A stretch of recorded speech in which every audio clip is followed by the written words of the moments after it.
할렐루야. 하나님의 은혜와 평강이 함께 하시기를 축원합니다. 5월 둘째 주일 어버이 주일입니다.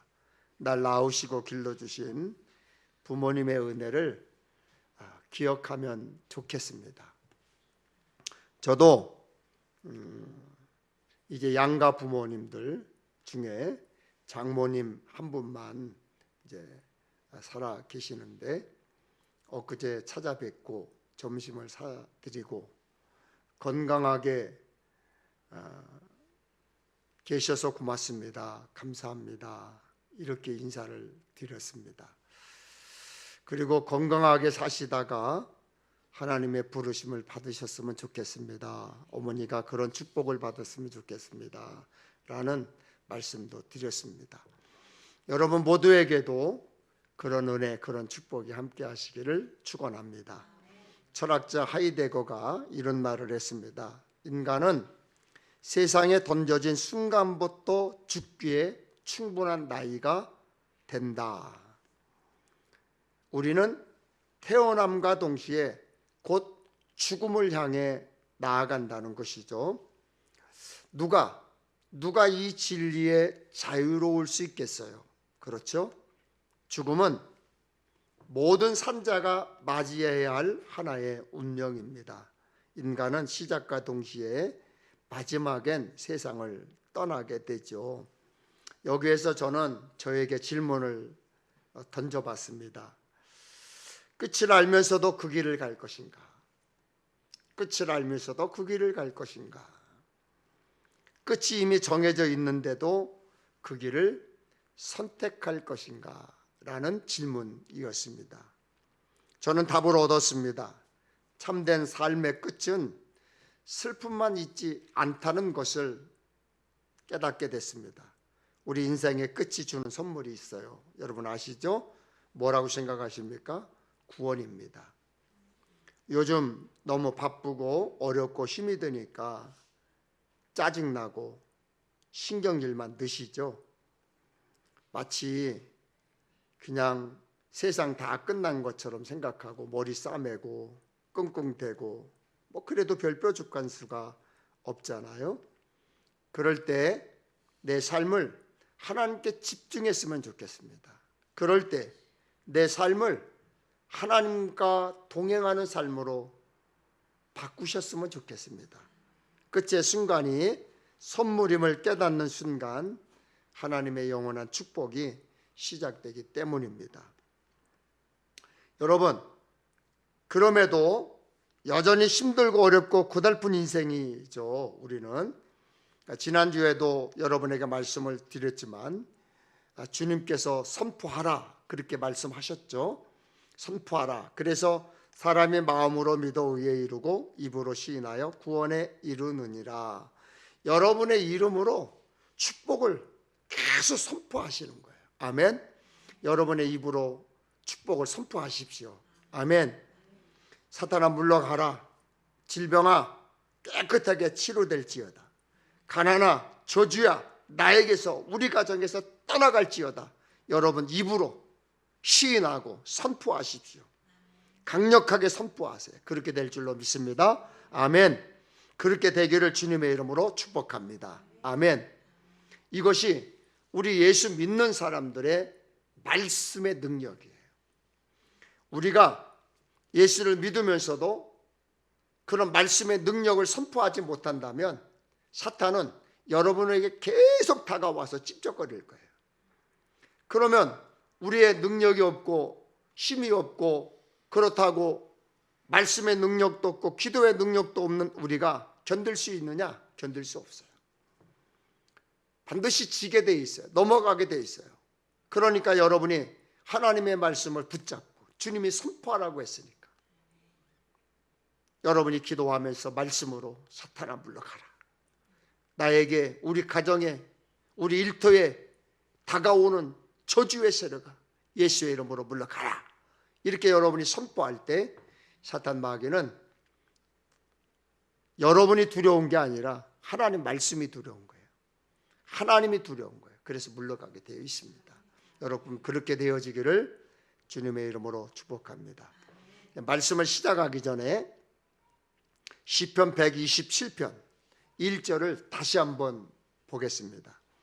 여호와께서 짐을 세우지 아니하시면 세우는 자의 수고가 헛되며 여호와께서 성을 지키지 아니하시면 파수꾼의 깨어 있음이 헛되도다. 하나님의 돌보심이 없으면 사랑의 수고와 계획과 땀 흘림이 물거품이 된다는 거죠. 내 눈에 성공이라고 보여도 하나님이 아니라면 아닌 거예요. 내 눈에는 그 길이 옳다고 봐도 하나님이 아니라면 아닌 거예요. 아침에 일찍 일어나고 저녁에 늦게 눕는 거 하나님이 도와주시지 않으면, 하나님을 믿고 의뢰하지 않는다면 인간적인 모든 노력은 아무 소용이 없다는 거죠. 한순간에 무너지잖아요. 모래알처럼. 그것도 시인은 뭐라고 표현했느냐면 헛되다라고 3번을 표현했어요. 1절에 3번을 표현했어요. 여호와께서 집을 세우지 아니하면 세우는 자의 수고가 헛되며 여호와께서 성을 지키지 아니하시면 파수꾼이 깨어있음이 헛되도다. 그러면서 이 헛되다라고 하는 표현을 자주 썼어요. 왜 그랬을까요? 강조하고 있는 거예요. 강조하고 있는 거예요. 그렇다고 사람이 부지런히 일할 필요가 없다, 그런 뜻이 아니에요. 왜냐하면 성경 곳곳에서 부지런해야 한다라고 가르치고 있기 때문입니다. 그러므로 우리는 모든 일을 하나님과 함께 하나님의 뜻을 따라 열심히 해야 돼요. 열심히 집중해서 그 일을 해야 돼요. 하나님의 기쁜 뜻을 캐치할 수 있어야 돼요. 하나님의 섭리와 능력을 캐치할 수 있어야 돼요. 그래서 그 하나님의 계획과 섭리와 그 뜻을 내 것으로 만들 때 나도 그렇게 살아가게 되어 있는 거예요. 마태복음 6장 33절에 보면 우리가 너무나 잘 알고 좋아하는 말씀이 있죠. 너희는 먼저 그의 나라와 그의 의를 구하라. 그리하면 이 모든 것을 너희에게 더하시리라. 이 말씀을 메시지 성경을 보니까 이렇게 번역되어 있어요. 너희는 하나님의 실체가 되고 하나님이 주도하시며 하나님이 공급하시는 삶에 흠뻑 젖어 살아라. 뭔가 놓칠까 봐 걱정하지 마라. 너희 매일의 삶에 필요한 것은 모두 채워주실 것이다.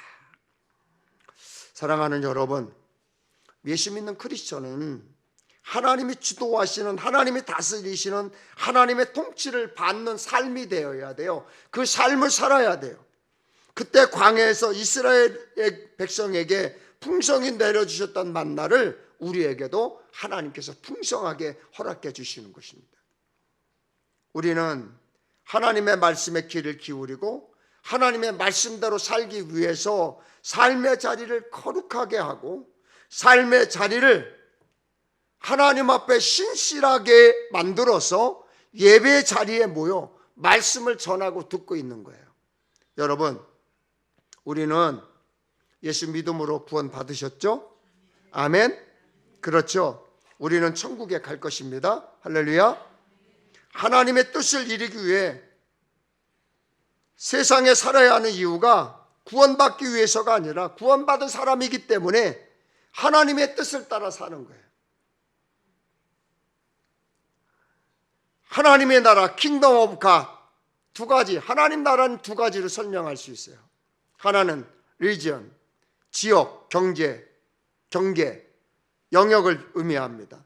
그래서 요한복음 3장 5절에 예수께서 대답하시되 진실로 진실로 내게 이르노니 사람이 물과 성령으로 나지 아니하면 하나님 나라에 들어갈 수 없느니라. 그리고 요한계시록 21장 10절에 성령으로 나를 데리고 크고 높은 산으로 올라가 하나님께로부터 하늘에서 내려오는 거룩한 성 예루살렘을 보이니 라고 했습니다. 즉 우리가 들어가야 하는 하나님 나라가 있는 거예요. 내가 들어가야 할 하나님 나라, 예수 믿고 구원받은 우리는 하나님 나라에 들어갈 사람들이에요. 천국에 가야 할 사람들입니다. 여러분은 하나님 나라에 들어갈 자격이 있는 사람들이에요. 그리고 레인, 처세, 영향력, 통치, 지배, 주권을 말합니다. 거기 있는 병자들을 고치고 또 말하기를 하나님 나라가 너희에게 가까이 왔다 하라. 누가복음 10장 9절의 말씀이에요. 그러나 내가 만일 하나님의 손을 힘입어 귀신을 쫓아낸다면 하나님 나라가 이미 너희에게 임하였느니라 했습니다. 즉 우리가 이루어야 하는, 이루어진 하나님 나라가 있는 거예요. 그래서 예수 믿고 여러분 평안해지고, 여러분 예수 믿고 기쁘지고 기뻐하고 행복한 것, 그건 하나님 나라가 이미 여러분 마음에 임한 거예요. 여러분 마음이 천국이 되어야 하고 하나님이 통치하시는 곳이 되어야 합니다. 하나님이 지배하시는 곳이 되어야 합니다. 여러분의 가정이 하나님 나라, 하나님 말씀이 다스리는 곳, 하나님의 뜻이 이루어지는 곳이 되어야 합니다. 당연히 크리스천 가정의 주인은 하나님이 주인이셔야 되죠. 요즘에는 가족의 형태가 많이 다양해졌어요. 이제는 핵가족이라고 하는 단어를 쓰지 않아요. 이제 예전에는 핵가족화됐다 이런 용어를 많이 썼잖아요. 요즘 핵가족이라는 단어를 거의 안 써요. 1인 가구, 1세대 이렇게 이야기를 해요. 그래서 한 사람이 세대를 이루고 한 가정을 이루고 있는 거예요. 예전에 살던 대가족, 우리나라의 전통적 가족 형태를 찾기가 어렵죠. 우리나라의 전통적 가족 형태는 명확했습니다. 부모는 제공하고 자녀는 따르고 노녀는 돌봄을 받는 그런 구조였어요. 이제 사라졌어요. 여러분 느끼시잖아요. 이제는 그런 전통 가구가 사라졌어요. 인정합니다. 그러나 가끔 드라마를 보면서 예능 프로그램을 보다가 짜증나고 화가 날 때가 있어요. 제가 가정의 질서도 없고 문화도 없고 역사도 깡그리 무시하는 모습 때문입니다. 그래서 얼마 전에도 제가 큰아들 가족을 만나서 식사를 했는데 제가 이랬어요. 아들, 자녀들하고 친구가 될 수 없다. 친구 같은 아버지는 네가 하려고 노력하지만 친구가 되면 안 된다. 그 가정. 그러면 네 가정 무너진다. 이렇게 제가 권면을 했어요. 현실이지만 진짜 저렇게 살아? 저렇게 사는 게 맞아? 저게 사실이야? 놀랄 때도 많습니다. 그러나 세상이 변해 아무리 그렇다 치더라도 어떤 가정이든지 하나님의 뜻을 따라 하나님 말씀을 따라 살아야 합니다. 그렇지 않으면 세우는 자의 수고, 인간의 어떤 노력도 다 헛될 거예요.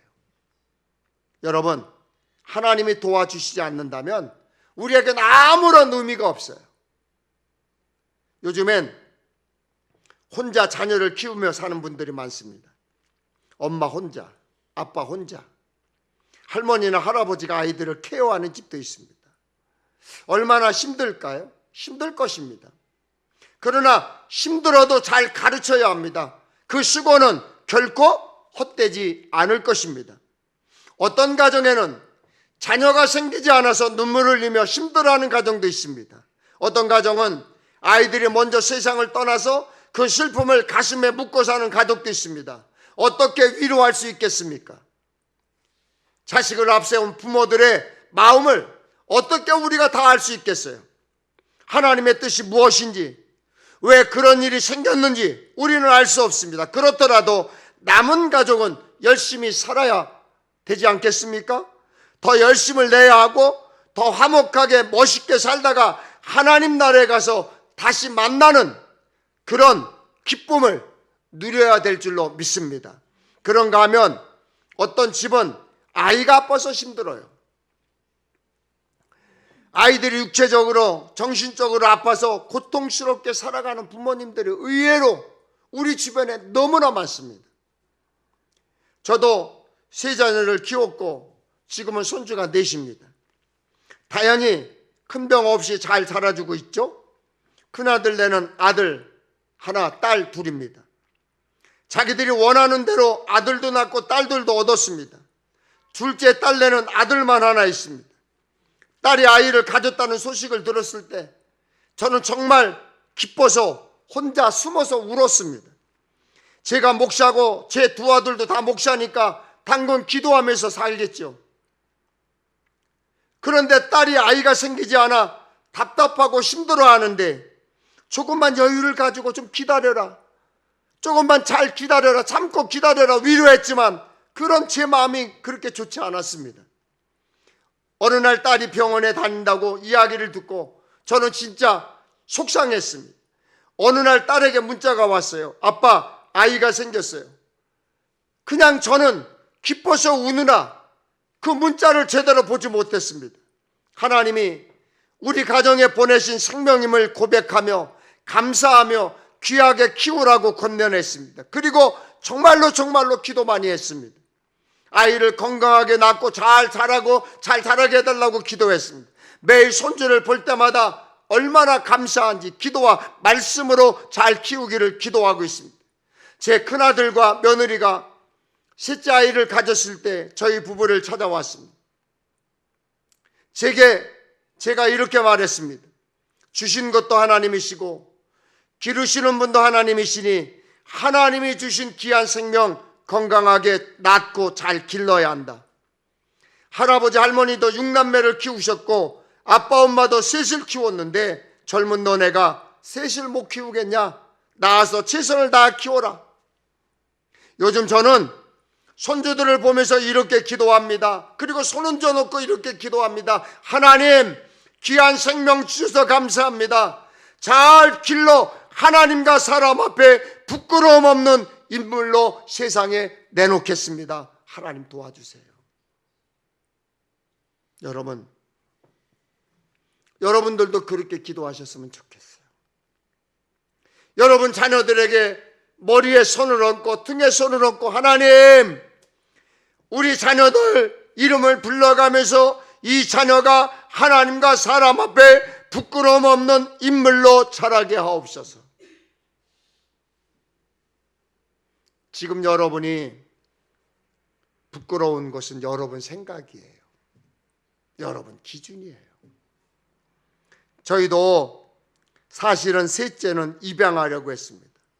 그래서 저희 부부가 정말 오랫동안 기도했습니다. 그런데 결국 실현하지 못했어요. 요즘은 자녀를 입양하는 가정이 많습니다. 몸으로 낳지 않았어도 가슴으로 낳은 아이를 귀히 여겨서 정성을 다하여 행복하게 사는 이들이 있습니다. 능력이 된다면, 할 수 있다면, 원한다면 자녀를 입양하여 기르는 것 참으로 복되고 귀한 일입니다. 요즘에도 보육원이나 영아원 등 아동 수용시설에 위탁하는 이들이 많습니다. 미혼모 가정, 이혼 가정에서 아이들을 감당하지 못해 위탁시설에 맡겨지는 것이죠. 불가피한 사정으로 키울 수 없게 된 아이를 맡아주는 베이비박스가 있습니다. 서울 주사랑 공동체 교회 이정락 목사님이 2009년 12월에 만들었어요. 얼마 전 TV에서 덴마크로 입양된 50대 여의사가 우리나라에 와서 엄마를 만났어요. 20년을 넘게 부모를 찾았는데 정말로 극적으로 만났어요. 혈육을 찾고 자신의 존재를 알아야 되겠다, 그런 생각을 가지고 부모를 찾기 시작했어요. 오랫동안 고생하고 노력해 엄마를 찾았습니다. 신부모를 만나고 본능적으로 첫 번째 말한 것이 엄마 왜 나 버렸어요? 그렇게 묻더라고요. 왜 나는 부모에게 버림받았을까? 왜 나의 신부모는 나를 버렸을까? 그것에 대해 뾰족한 정답은 없겠지만 지난날 외로움과 상처가 정말로 미안하다, 내가 너에게 그렇게 하는 것이 아니었는데 어쩔 수 없었다, 정말로 어려웠다라고 그 말에 그 여의사가 엄마를 붙잡고 엄마 사랑해요 이 말밖에 할 수가 없어요. 그 사람은 그러고 평평 우는 거예요. 사람은 언젠가는 다 헤어져요. 그러나 하나님은 우리를 부르시고 천국까지 데리고 가십니다. 그리고 하나님은 영원히 우리와 헤어지지 않으십니다.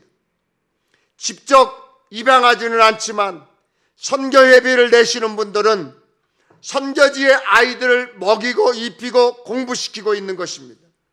여러분이 내는 10,000원, 20,000원, 30,000원 작다고 생각할지 모르지만 그 아이들에게는 그 선교비가 꿈이고 희망이에요.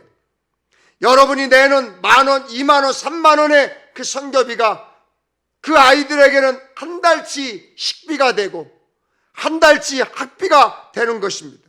그런가 하면 어떤 분들은 부부만의 삶을 위해서 아이를 낳지도 않고 입양도 하지 않는 가정이 있습니다. 괜찮습니다. 그러나 그렇다면 두 사람의 삶을 통해 하나님께 영광 돌리고 이웃에게는 선한 유익을 끼치는 삶이 되도록 더 많이 노력해야 돼요. 신문에 보니까 독일의 알렉산드라 힐데프란트라고 하는 여인이 66세에 10번째 아이를 낳았대요. 66세에 이미 큰아이는 46살. 그동안 9명을 쭉 낳은 거예요. 그러니까 10번째 아이를 낳은 것입니다. 근데 저는 그 기사를 보고 깜짝 놀랐어요. 요즘 우리나라는 출산율이 저조하고 걱정하고 있는데 말이죠. 제가 여러분 가정의 형편과 사정을 정확하게 다 알 수는 없어요. 그러나 하나님 말씀처럼 권면할 수 있어요. 가족을 귀히 여기십시오. 가족을 사랑하십시오. 그게 권면이에요. 왜 그렇습니까? 여러분의 수고가 결코 헛되지 않기 때문이에요. 여러분, 자녀들 사랑하세요. 부모님 살아계신다면 부모님 사랑하세요. 그것이 담임 목사로서 여러분에게 권면하는 거예요. 그런가 하면 어떤 분은 배우자를 만나지 않은 분이 있어요. 만남의 복을 구해야 합니다. 또한 혼자 살 때 헛된 시간, 헛된 세월을 보내지 않도록 하나님의 뜻을 구하며 열심히 살아야 돼요. 나이 들어 홀로 되신 분도 있습니다. 나이 들었어도 하나님의 부르심이 있을 때까지 게으르지 말고 부지런히 열심히 하나님 마음에 맞는 신앙생활을 해야 돼요. 이렇듯 우리는 다양하게 각기 다른 가정에서 사는 분들 틈에 살고 있습니다. 우리는 어떻게 해야 우리의 가정을 세울 수 있습니까? 어떻게 해야 화목하게 살 수 있습니까? 어떻게 해야 행복한 가정이 될 수 있습니까? 깊이 생각해 봐야 돼요. 가정의 달인 5월에 가정을 바로 세우기 위해 우리가 꼭 기억해야 할 것들이 있어요. 첫째, 좋은 사람, 좋은 부모라는 말이 완벽하다는 뜻이 아니에요. 좋은 사람, 좋은 어른, 좋은 부모는 있지만 완벽한 어른은 없어요. 완벽한 부모는 없어요. 우리가 좋은 사람, 좋은 부모가 되려고 노력할 수는 있을지라도 오류가 없는 완벽한 사람이 될 수 없다는 것을 알아야 합니다. 영국의 위니컷이라는 학자가 이렇게 말했습니다. 엄마라면 완벽한 엄마가 아니라 충분히 좋은 엄마가 되기를 바라야 한다. 돈이 많지 않아도 괜찮아요. 많이 배우지 못했어도 괜찮아요. 좀 건강하지 못해도 괜찮아요. 몸이 좀 불편해도 하나님을 의지하고 하나님을 신뢰하고 주어진 삶의 자리에서 성실하게 최선을 다하고 부끄러움 없이 열심히 살아간다면 그분이 훌륭한 어른이고 훌륭한 부모예요. 두 번째는 부모는 능력이 제한되어 있다는 사실을 인정해야 돼요. 부모들은 자신이 완전하지 않고 완벽하지 않다는 겸손함이 있어야 합니다. 아무리 힘 있고 돈 많아도 똑똑해도 내 마음대로 가정을 이끌어갈 수가 없어요. 내 마음대로 가정을 이끌어가기 정말로 어렵습니다. 자녀들을 완벽하게 기르기 어렵습니다. 자녀들을 내 마음대로 기를 수 없음을 여러분 인정하셔야 돼요. 그러므로 자책할 필요가 없어요. 여러분 스스로 나는 부족한 사람이다, 능력이 없는 사람이다 자책할 필요가 없다는 거예요. 우리나라 청소년들에게 기분이 가장 좋을 때가 언제인지를 물어봤습니다. 그랬더니 첫 번째가 시험 잘 봤을 때, 두 번째 방학할 때, 세 번째가 뭔 줄 아세요? 여러분 질문이에요. 세 번째가 뭔 줄 아세요? 부모님이 집에 없을 때예요. 아이들이 여러분을 다 좋아한다고 착각하지 마세요. 자녀들이 여러분을 존경한다고 착각하지 마세요. 어른들은 아이들을 마음대로 할 수 없고 완벽한 부모가 될 수 있다고 착각하지 마세요. 아이들이 말 잘 듣고 대꾸 안 하고 순종한다고 다 괜찮다고 그렇게 쉽게 생각하지 마십시오. 말하지 못한 감정이 어느 날 갑자기 폭발하거나 조용히 행동으로 드러날 수 있는 거예요. 여러분, 그럼 어떻게 해야 합니까? 그 해결 방법이 여러분 잘 아시잖아요. 겸손히 하나님께 맡기고 기도해야 합니다. 여러분, 자녀들을 위해 기도하시기를 축복합니다. 기도하셔야 합니다. 아멘. 기도하십시오. 새벽에 나오든지 밤에 나오든지 어느 때든지 와서 기도하라고 교회를 항상 켜놓고 있습니다. 나 혼자 기도 못합니까? 그럼 큐티인을 가지고 와서 읽고 가세요. 와서 성경 펴서 읽고 가세요. 내 자식을 그렇게 귀하게 여기면서 내 가정을 잘되기를 그렇게 바라면서 기도가 멈춰있고 기도가 죽었다면 그리스도인으로 아이러니 아닙니까?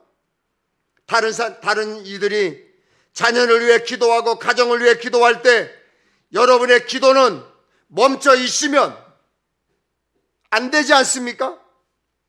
겁도 없이 어떻게 기도하지 않고 자녀들을 기르십니까?